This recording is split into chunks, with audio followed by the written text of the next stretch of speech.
Caríssimos irmãos, hoje estamos na quinta-feira da sexta semana do tempo comum. E hoje na Igreja do Menino Deus temos a alegria de termos um dia de adoração. Adorar a Jesus Eucarístico.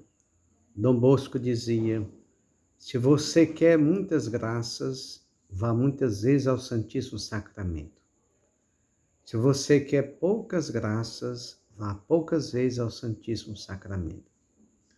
Portanto, adorar a Jesus na Eucaristia. Nós somos um povo convidados a adorar a nosso Senhor em espírito e verdade. Isso é um ponto importante. Hoje, na liturgia dessa quinta-feira, continuamos escutando a epístola de São Tiago.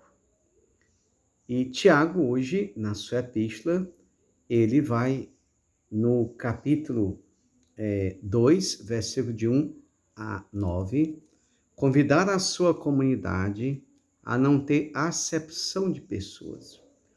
E ele coloca para nós hoje, como colocou para a sua comunidade, um exemplo do homem rico que chega na assembleia de ouro, bem vestido, e também um pobre. Ele percebe que existe na comunidade uma certa acepção.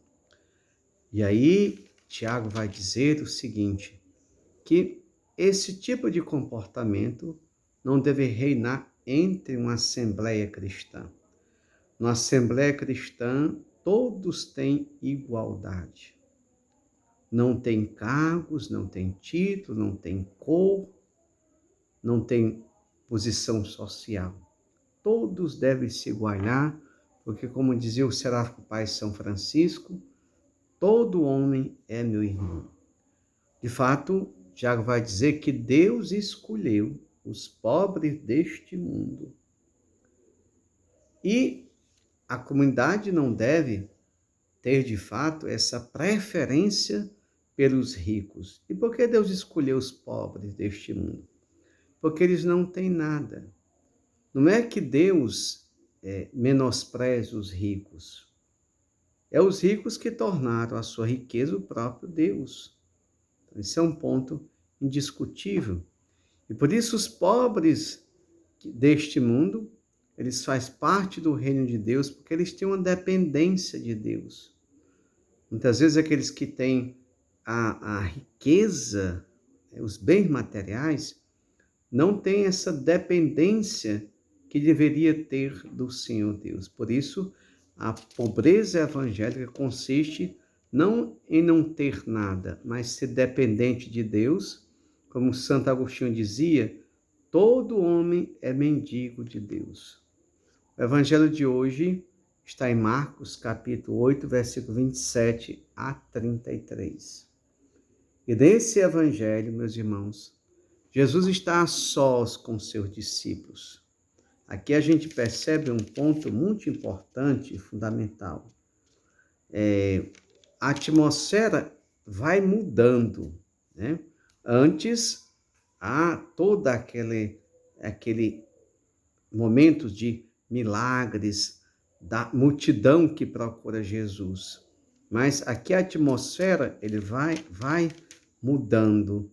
Já os milagres já não acontecem tanto e a multidão, ela também vai se afastando. E Jesus fica sós com o seu discípulo porque ele quer formá-los. Ele quer se revelar.